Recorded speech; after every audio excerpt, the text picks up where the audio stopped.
한창 휴가철이죠. 이곳에 계신 분들은 휴가를 마치고 오셨든지 아니면 다음에 가실 것 같은데 휴가를 다녀오시는 모든 길들 안전하게 안전운행 잘 하시고, 요즘 이렇게 뉴스 보니까 보복 운전이 하도 많아서 그런 거 하지 마시고요. 그저 꾹 참고 앞만 바라보시고 조용히 이렇게 다녀오시면 좋을 것 같습니다. 우리 인생이 모두가 다 굴곡이 있어요. 어느 한 사람 예외 없이 잘 될 때가 있는가 하면 잘 안 될 때가 있죠. 높은 곳을 향하여 올라가는 때가 있는가 하면 때로는 낮은 곳에 내려오게 되는 때도 있습니다. 이것이 우리의 인생이라고 할 때, 오늘 우리가 함께 보게 되어질 여호수아서 7장은 내려오는 장면이 묘사되어 있습니다.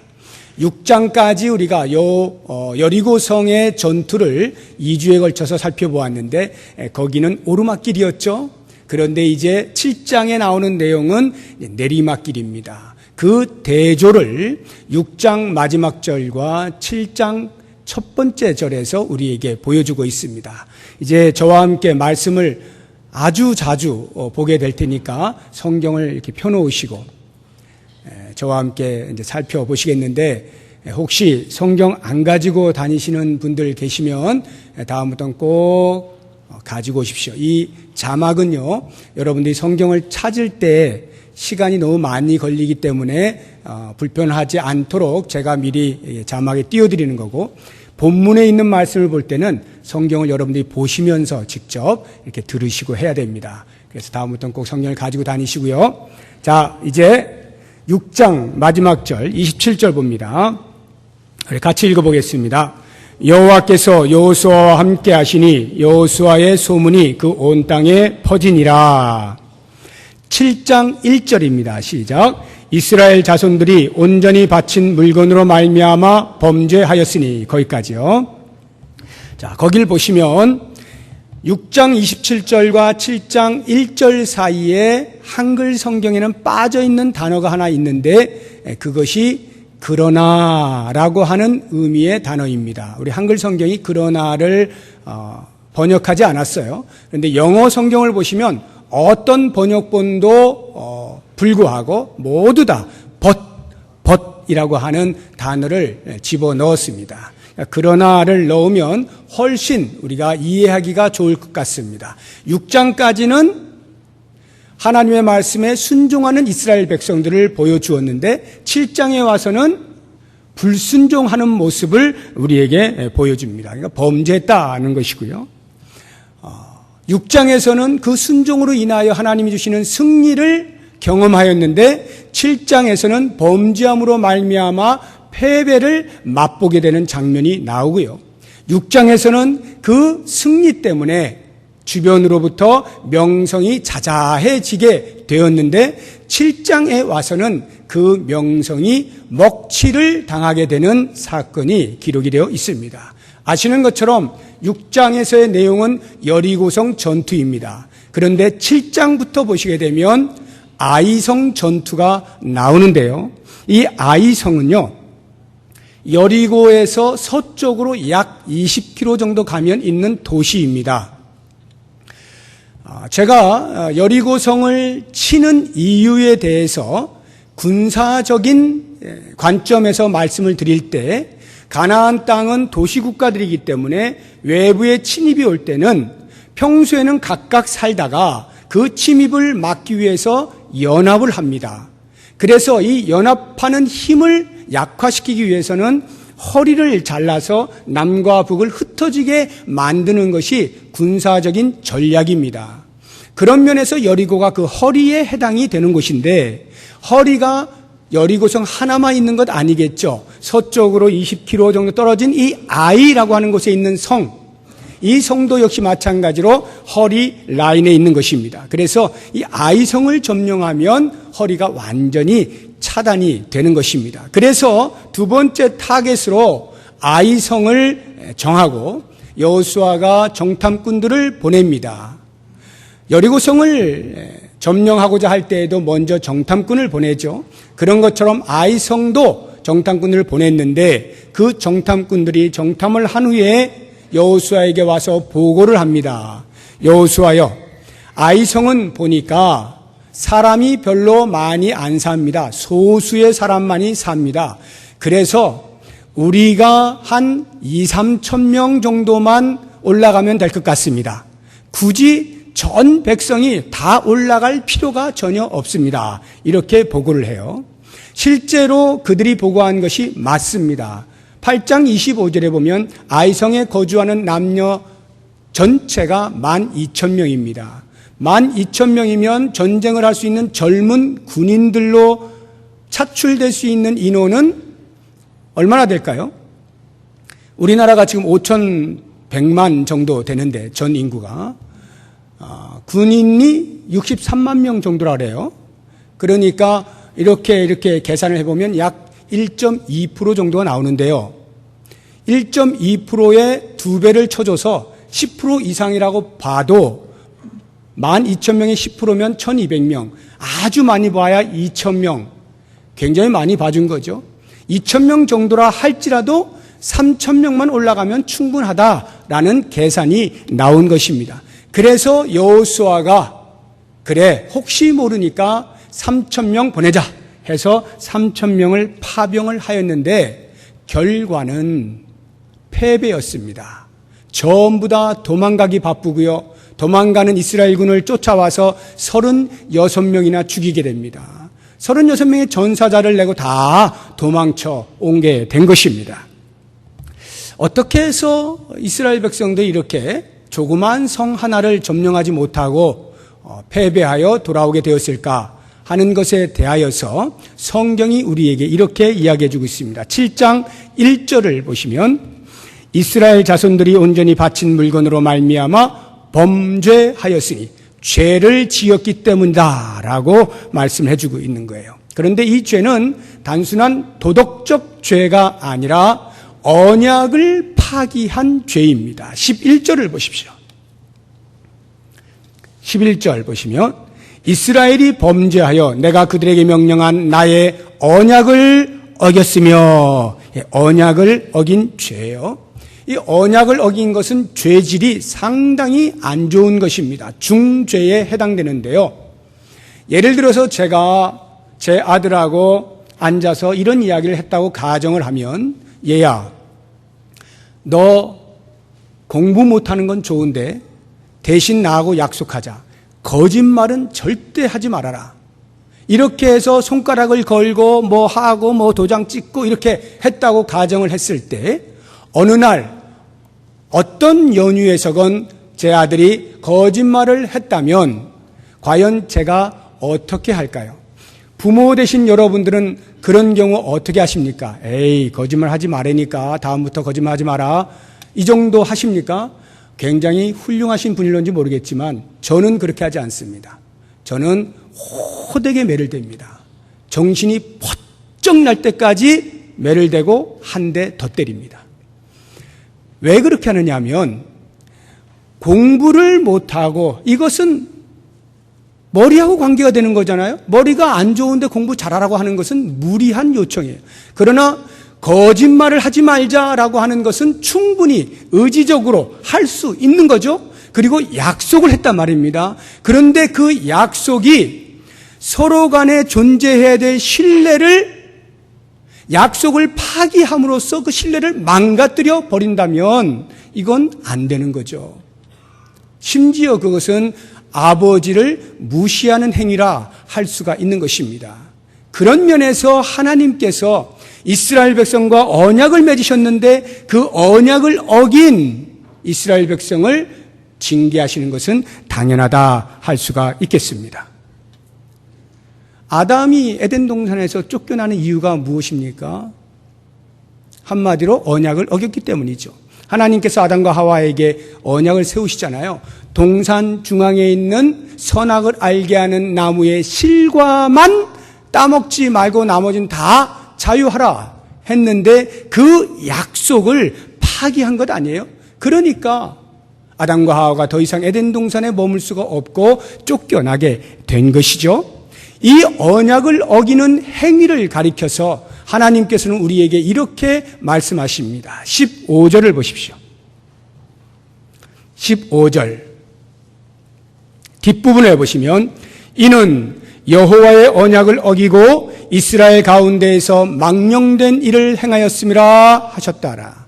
언약을 어긴 것은 곧 여호와를 망령되이 여긴 것과 같은 것입니다. 우리가 십계명에서 제3계명이 여호와의 이름을 망령되이 일컫지 말라고 나와 있지 않습니까? 여호와를 망령되게 여기는 것 중죄에 해당이 되는 것입니다.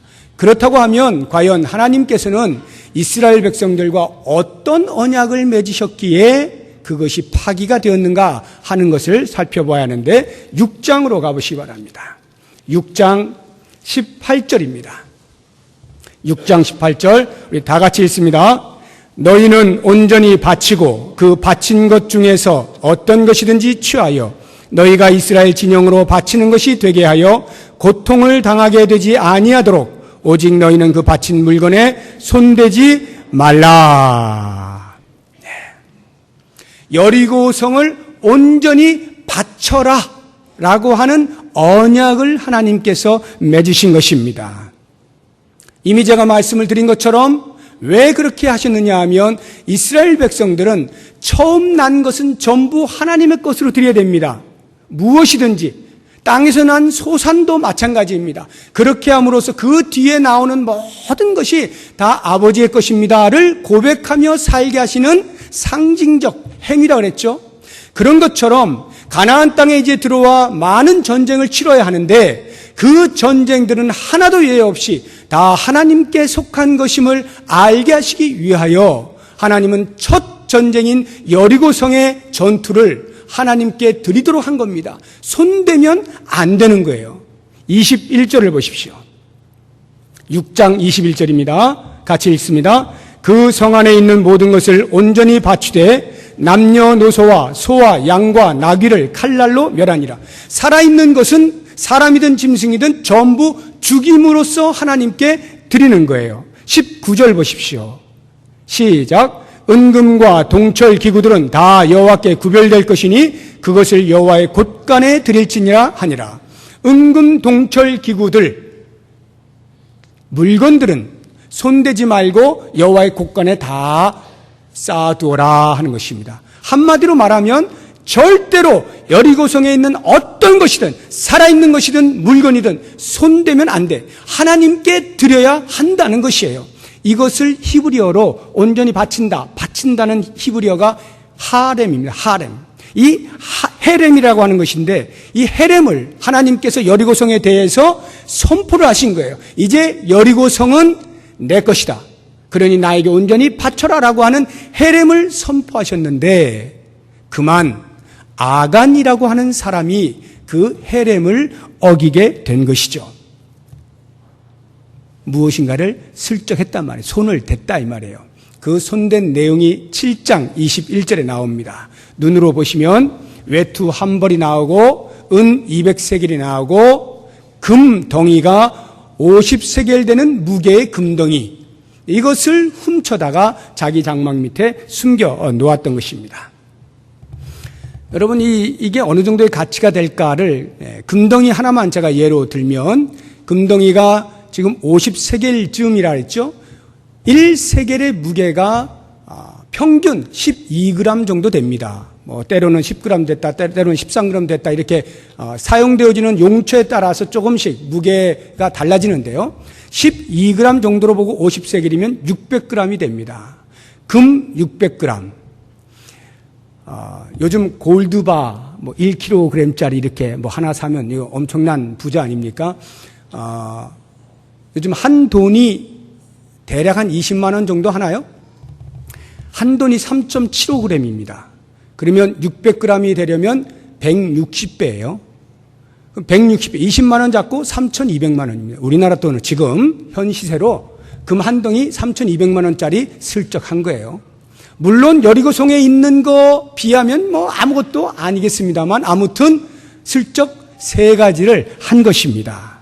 자, 왜 아간이 이렇게 하나님께서 손대지 말라고 헤렘을 선포하셨음에도 불구하고 그 언약을 파기했을까요? 가장 근본적으로는 탐심이라고 봐야 되겠죠. 사람이 뭔가를 보면 마음이 동하잖아요. 견물생심이죠. 그래서 우리 남편 되시는 분들, 아내들이 집에 있다가 갑자기 나 백화점에 구경하러 갔다 올게 라는 말을 들으면 가슴이 철렁하지 않습니까? 분명히 아이 쇼핑 한다고 갔고 구경한다고 갔는데 돌아올 때 보면 양손에 가득 들고 오잖아요. 왜 그렇습니까? 돌아다니다 보니까 살 게 보이거든요. 견물생심. 그래서 백화점은 창문이 없죠? 밖이 아무리 컴컴해도 백화점 안에 있으면 대낮이에요. 밖을 알 수가 없어요.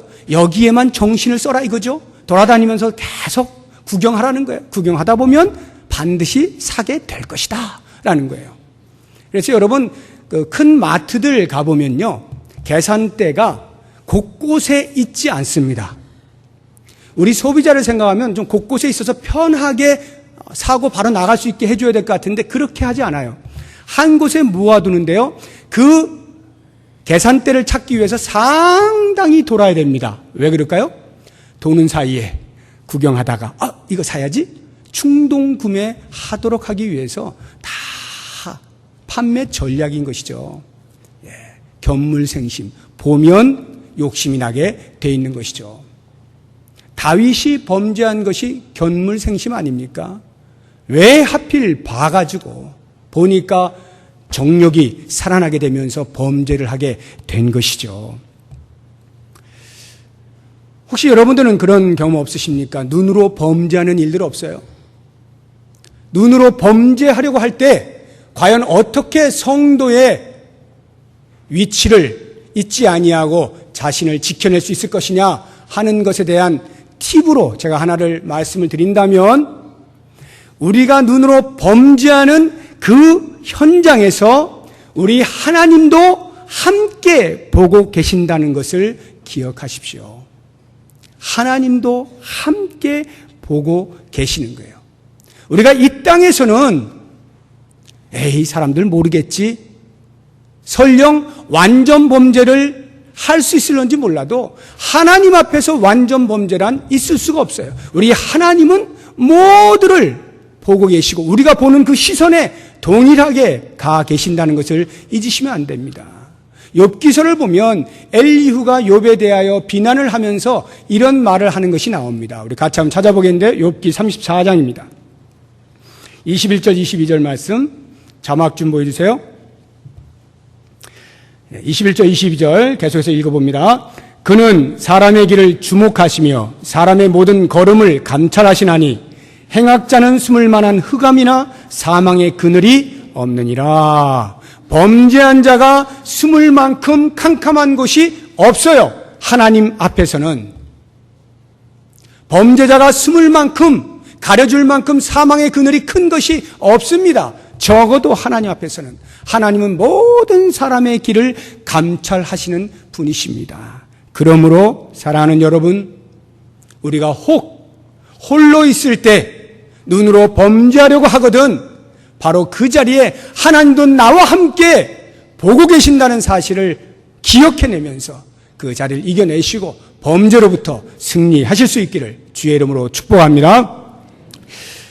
두 번째로, 그 탐심보다 더 본질적인 것이 있는데 그것은 하나님께 대한 도전이라 말을 할 수가 있겠습니다. 하나님께 대한 도전이 뭘까요? 하나님께서 명령을 하셨어요. 그런데 인간의 이성이 그 명령하신 대로 순종을 하면 마치 굴복당하는 것 같은 거예요. 굴욕감을 느끼는 겁니다. 그래서 나도 하나님과 동등될 수 있다라고 하는 잠재된 욕구가 발생을 한 거죠. 아간이 그런 거예요. 처음부터 그런 것은 아닙니다. 처음에는 의구심이 생기는 거예요. 야, 왜 하나님께서 손대지 말라고 하셨지? 손대면 어떻게 되길래 그러지? 라고 하는 의구심이 생기다가 그 다음에 호기심으로 나아갑니다. 만약 내가 손댄다면 어떻게 될 것이냐? 그러다가 에이, 이 정도쯤이야. 건드려도 괜찮겠지. 이 정도 뭐 설마 하나님께서 뭐라 하시겠나? 자기 판단을 합니다. 그리고 결국에 나아가서는 재해석을 하죠. 하나님께서 아마 잘못 명령을 내리셨을 거야. 하나님이 착각하신 게 틀림없어. 왜 이 좋은 것을 건드리지 말라 그래? 하나님이 잘못 명령 내리신 거야 라고 자기의 재해석을 해버림으로써 자신의 이성을 하나님과 동등되게 여기려고 하는 이 인간의 교만함, 욕구가 아간에게 있었던 것이죠. 왜 이것이 아간에게 있었을까요? 아간에게만 있었을까요? 아니요. 오늘날의 우리들 모두에게 다 있을 수 있는 것들이죠. 왜요? 아담과 하와가, 우리의 인류의 조상인 아담과 하와가 바로 그와 같이 범죄하지 않습니까? 처음에는 뱀이 와서 유혹을 하지만 결국 마지막에는 그들이 하나님께 대하여 도전하지 않습니까? 자식이 아버지를 닮는다고 우리 인간들은 인류의 조상인 아담과 하와를 쏙 빼닮은 거죠. 그래서 하나님과 동등되고자 하는 끊임없는 욕구가 우리 속에 있는 거예요. 바로 그것이 하나님의 언약을 무시하고 파기하게 만든 원인이라는 것입니다. 자, 그렇다고 한다면 이제 그렇게 해서 죄를 지은 이 범죄가 과연 어디까지 영향을 미쳤느냐라고 하는 부분과 그 결과가 어떠한지를 같이 생각을 해보겠습니다. 영향에 대해서 먼저 보면 지금 죄를 지은 것은 아간 한 사람입니다. 아간 한 사람이 죄를 지었는데 성경은 공동체 전체에게 책임을 묻고 있습니다. 6장, 7장 1절을 보십시오. 7장 1절. 7장 1절 앞부분만 같이 읽어봅니다. 이스라엘 자손들이 온전히 바친 물건으로 말미암아 범죄하였으니, 여기 지금 주어가 뭐죠? 범죄한 주어가 누구예요? 이스라엘 자손들이죠. 아간 한 사람인데 이스라엘 자손들 전체 공동체에게 책임을 묻고 있는 거예요. 11절도 보십시오.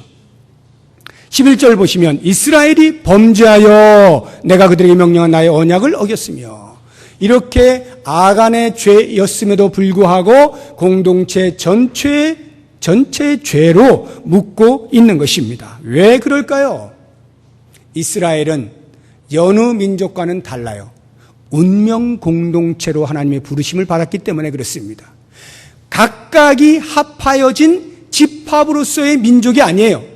하나님께서 아브라함을 들어서 이스라엘 민족으로 삼으신 거예요. 그래서 아브라함의 후손으로 난 모든 사람이 하나의 운명 공동체를 이루고 있는 것입니다. 그렇기 때문에 이 운명 공동체는 한 사람이 범죄하면 그 책임을 전체에게 묻게 되어 있는 거예요. 그래서 실제로 그 한 사람이 범죄할 때의 영향력이라는 것이 공동체에 치명적으로 다가오는 것을 봅니다. 아간이 범죄했을 뿐인데 이스라엘 민족 전체가 그 조그마한 아이성에 패하여 물러서게 되는 것이고 36명이 죽게 되어지는 것이고 도망가는 굴욕을 맛보아야 했던 것이죠.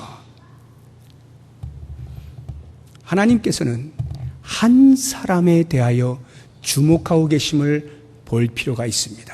제가 라합 이야기를 말씀드릴 때 이런 말씀을 드린 기억이 납니다.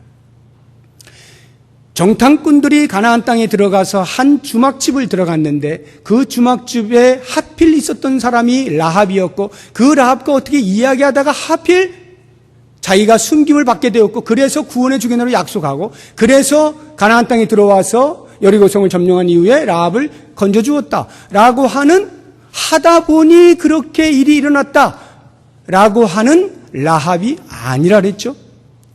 그 시대, 그 시간, 그 장소, 그 사람으로서의 라합입니다. 다시 말하면 하나님의 치밀한 계획과 섭리 속에서 라합이 존재한다는 말이에요. 하나님께서 그 한 사람에 대하여 주목하고 계시는 거예요. 마찬가지로 아간도 역시 범죄한 자이지만 하나님은 그 한 사람을 주목하고 있는 것입니다. 다시 7장 1절을 보십시오.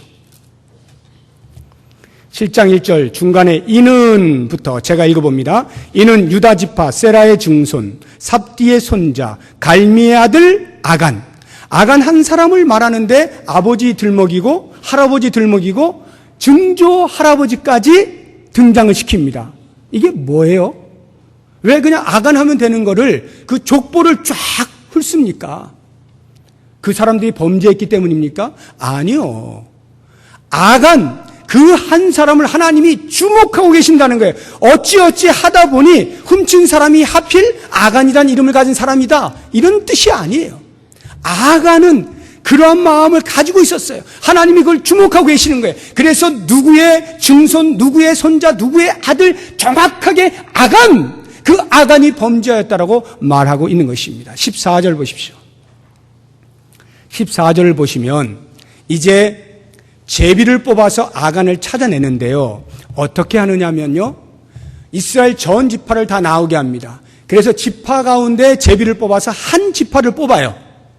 그리고 그 한 지파에서 다시 제비를 뽑아서 한 족속을 뽑습니다. 그 한 족속에서 또 제비를 뽑아서 한 가족을 뽑아요. 그 한 가족에서 제비를 뽑아 남자들을 따로 세웁니다. 그리고 최종적으로 그 남자들 사이에서 제비를 뽑아서 아간을 차출해 내는 거예요. 놀랍지 않습니까? 여러분, 이것을 만약 수학으로 확률로 따지면은 모래사막에서 동전 찾기예요. 이렇게 될 확률이란 거의 상상할 수 없는 거예요. 그런데 어떻게 이렇게 집요하게 넓은 데서부터 점점 좁혀가면서 아간에 이르기까지 추적을 하느냐 말이에요. 하나님이 그 한 사람을 보고 계신다라고 하는 것 아니겠습니까? 한 사람이 중요해요.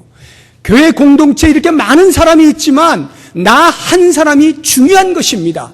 내가 만약에 말을 많이 하고 다니면 교회 전체가 술렁술렁 거리는 것입니다. 나 한 사람이 이기적으로 행동을 하면 교회 전체가 제각각 뿔뿔이 흩어지게 되는 것입니다. 나 한 사람이 누군가를 미워하면서 가슴에 응어리지고 있으면 교회 전체가 사랑을 잃어버리는 거예요. 나 한 사람이 아무도 모르겠지라고 범죄하면 그 범죄로 인하여 공동체 전체가 병이 드는 것입니다. 나 한 사람의 생각하는 것과 말하는 것과 행동하는 것이 전체 공동체 이와 같은 영향을 미친다는 것을 생각한다면 이제 사랑하는 여러분, 우리는 거꾸로 생각할 수 있지 않습니까? 그렇구나. 내 한 사람이 공동체 전체에 미칠 수 있는 영향이 있는 것이로구나. 내가 만약 용서하기를 기뻐하면 그 공동체가 사랑이 풍성해질 것이고, 내가 거룩하기로 작정을 하면 교회의 공동체가 건강해질 것이고, 내가 말을 신중히 하고 조심스럽게 하면 교회가 평안해질 것이고, 나 한 사람이 기쁨의 삶을 살면 교회 전체가 활력이 넘치겠구나. 이 생각을 우리가 한다면 과연 나는 공동체 안에서 어떠한 삶을 살 것이냐에 대한 답을 얻을 수가 있을 것입니다. 모쪼록 원하기는 우리 사랑하는 성도 여러분, 한 사람이 중요하다는 걸 기억하시고 나쯤이야 하는 생각 버리시고요.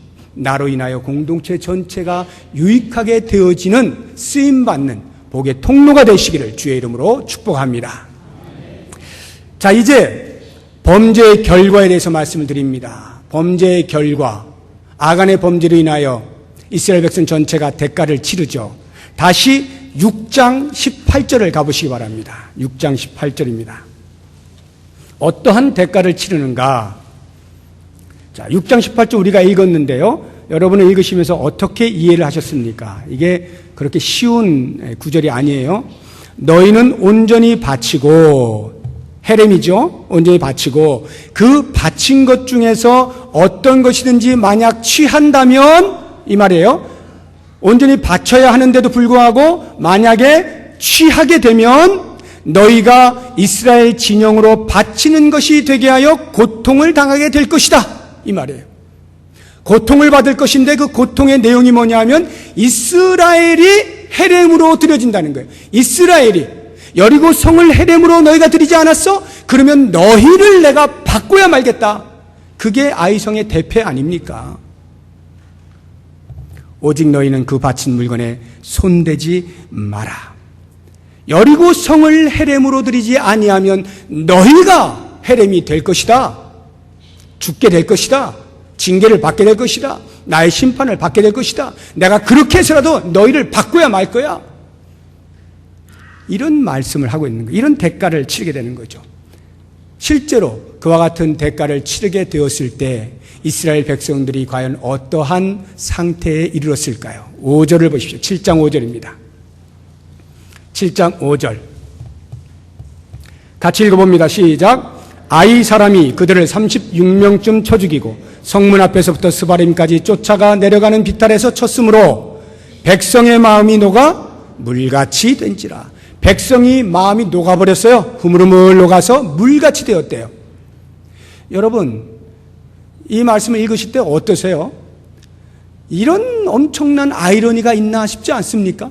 불과 얼마 전에 여리고 성의 전투의 사건을 통하여서 가나안 땅이 어떻게 됐어요? 이스라엘 백성들만 보면 마음이 녹아져 버렸죠. 정신이 혼미하죠. 정신을 잃어버린 거예요. 두려움에 벌벌벌 떠는 것입니다. 여리고성 치기 전부터 이미 소문이 쫙 돌았어요.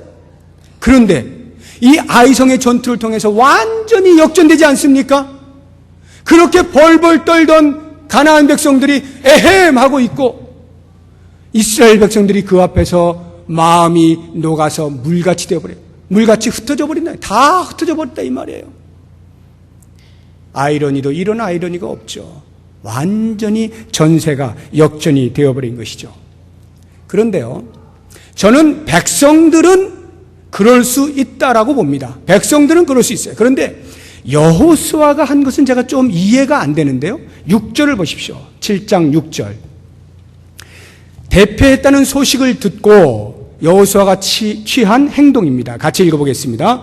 여호수아가 옷을 찢고 이스라엘 장로들과 함께 여호와의 궤 앞에서 땅에 엎드려 머리에 티끌을 뒤집어 쓰고 저물도록 있다가. 여러분, 이 말씀만 읽으면 지금 여호수아가 뭐 하는 것 같습니까? 뭐 하는 것 같아요? 지금 이 표현들, 성경에서 이런 표현들이 어떨 때 이런 표현을 써요? 옷을 찢었다, 머리에 재를 뒤집어 썼다, 여호와의 궤 앞에 바짝 엎드렸다. 어떨 때 쓰죠? 회개할 때 쓰는 거 아닙니까? 회개할 때 쓰는 거예요. 여호수아가 마치 회개하는 것처럼 보이잖아요. 그런데 사실은 그렇지가 않아요. 지금 회개라고 하면 정말 제대로 회개하고 있는 거죠. 완전히 여호와의 궤 앞에 바짝 엎드려가지고 머리에 재를 다 뒤집어 쓰고 옷을 찢어가면서 그렇습니다. 저는 죄인입니다. 제가 잘못했습니다. 이렇게 하는 것 같은데 회개가 아니에요. 그것은 그 다음 7절, 8절, 9절의 기도를 보면 알 수가 있는데, 그래서 저는 얼핏 보기에 여호수아가 지금 뭔가 헐리우드 액션을 취하는 것 같다 하는 생각이 드는 거예요. 여러분, 헐리우드 액션 아시죠? 축구 용어인데 행동을 과하게 함으로써 상대방이 반칙을 한 것처럼 심판에게 보여 그 상대방이 경고나 퇴장을 당하게 하는, 마치 헐리우드의 배우처럼 연기를 잘한다 해서 헐리우드 액션인데, 축구에서는 헐리우드 액션을 한 그 사람이 경고를 받게 돼 있어요. 제 기억으로는 2002년 한일 월드컵 제16강 이태리전에서 1대1로 연장전 들어갔는데, 연장전 전반전에 이태리의 토티라고 하는 아주 유명한 선수입니다. 그 선수가 우리 골대 앞에서 페널티킥을 얻으려고 과하게 넘어지다가 도리어 자기가 경고를 받고 이전에 받은 경고 합쳐서 퇴장을 당합니다. 그래서 후반전에 안정환이 이거 한 거 아니에요. 2대1로 이겼잖아요. 헐리우드 액션은 안 되는 거예요. 그런데 제가 여호수아를 보면서 마치 하나님 앞에서 헐리우드 액션을 하는 것 같아요. 전쟁에 지긴 했죠. 그러나 그 진 것이 그렇게 치명적인 건 아니에요. 3,000명 올라가서 36명 전사자를 냈으니까 1.2%입니다. 1.2%면 전쟁을 하다가 질 때 그 정도 질 수 있어요. 그 정도는 큰 손실은 아닙니다. 그런데 마치 하늘이 무너지는 것 같은 그런 지금 액션을 취하고 있단 말이죠. 그래서 얼핏 보기에는 여호수아가 이거 뭔가 좀 이상하다 싶은데, 가만히 생각을 해보면 그럴 수 있겠다 하는 생각이 들어요. 무슨 말이냐면, 여리고에서 지금 경험한 여호수아의 입장에서 볼 때 아이성에서의 패배라고 하는 것은 상상을 할 수 없는 겁니다. 여리고에서는 자기가 아무것도 안 했어요. 그냥 삥삥 돌기만 했어요. 13바퀴. 돌고 그냥 무너지고 쳐들어간 거예요. 그런데 아이성에서는 그래도 3,000명이나 병사를 보내지 않았습니까? 그리고 조그만 성이에요. 뭐 간단히 승전보를 울리겠지 기다리고 있는데 이게 웬일입니까? 전사자까지 내면서 패하고 왔다는 것이 참을 수가 없는 거예요. 그 굴욕감을 이해할 수가 없는 거예요. 하나님이 도대체 어떤 분이시냐? 그 초롱성 같은 여리고성을 그냥 한순간에 함성과 함께 무너뜨려 주신 하나님이 어떻게 저 조그만한 아이성을 3,000명이나 올려보냈는데 패하고 돌아오게 하실 수가 있단 말인가? 라고 하는 이 혼란함 때문에 큰 충격에 빠져서 지금 궤 앞에 엎드려 있는 거예요. 그래서 이 엎드린 것이 무엇 때문에 엎드렸는가? 왜 옷을 찢고 머리에 재를 뒤집어 썼는가? 한번 보십시오. 7절입니다. 7절 한 절만 같이 읽어봅니다. 시작. 이르되 슬프도소이다.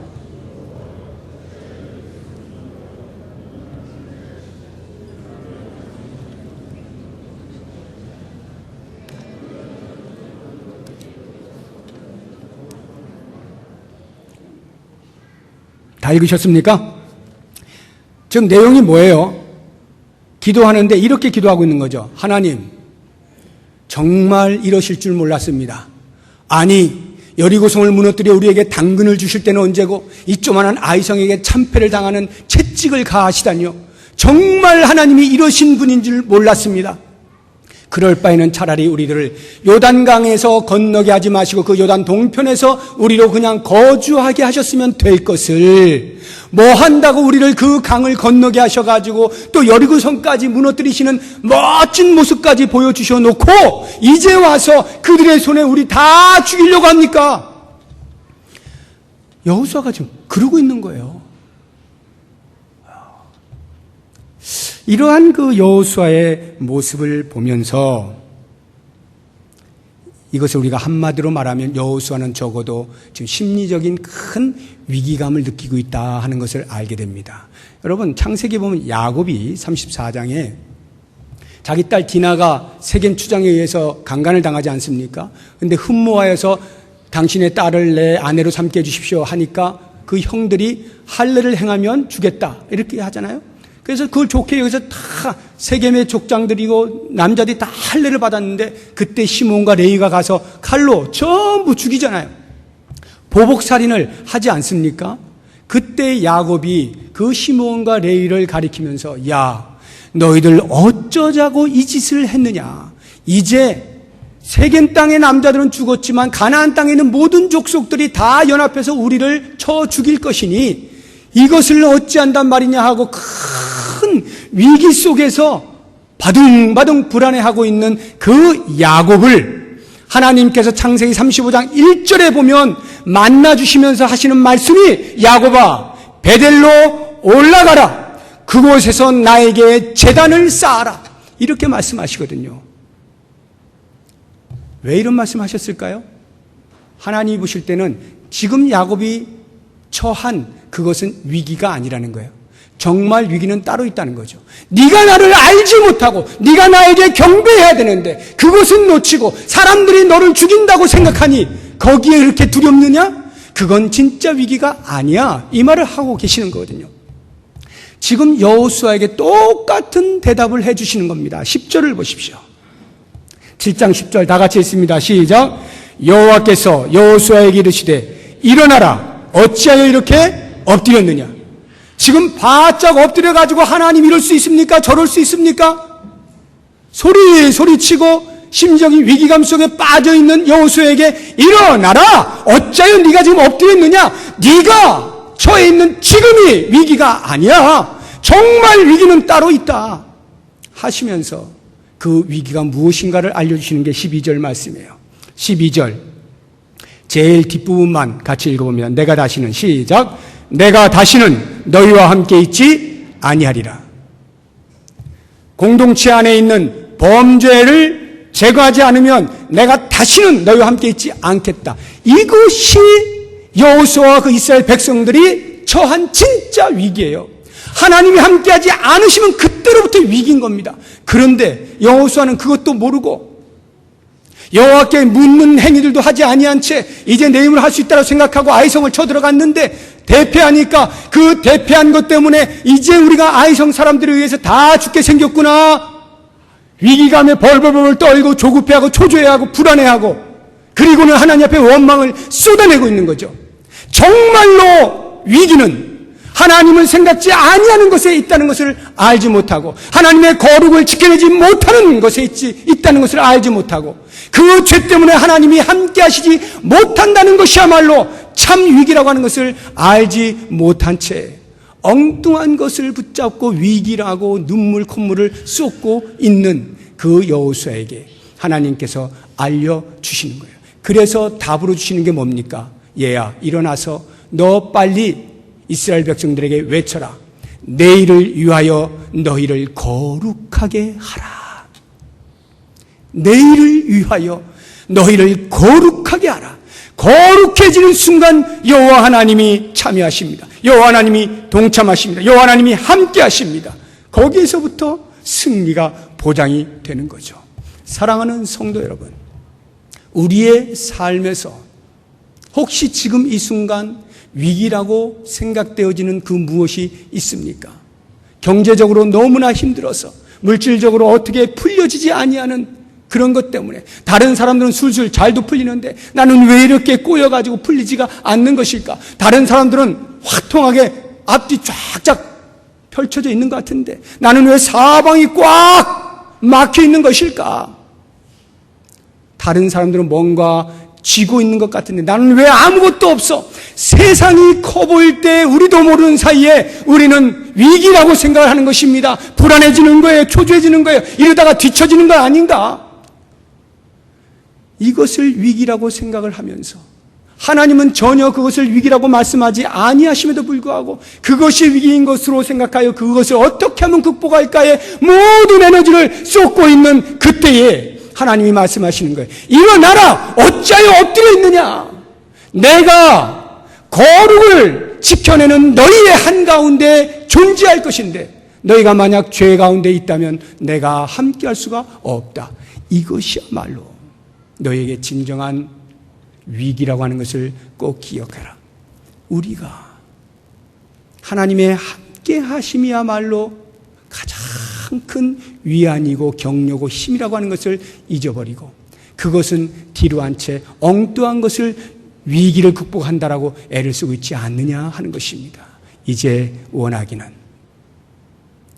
정말 위기를 위기로 인식하고 그 하나님의 함께 하실 것을 위하여 우리의 자신을 살피고 우리 공동체를 살피어 우리 안에 존재하고 있는 썩은 뿌리들을 뽑아내고 죄의 싹들을 끊어내고 제거하면서 거룩으로 살아가면서 하나님이 우리 안에 좌정하셔서 우리의 앞서서 일하실 수 있도록 하심으로 그 하나님 때문에 승리를 경험하며 살아갈 수 있는 우리 모두가 되시기를 주의 이름으로 축복합니다.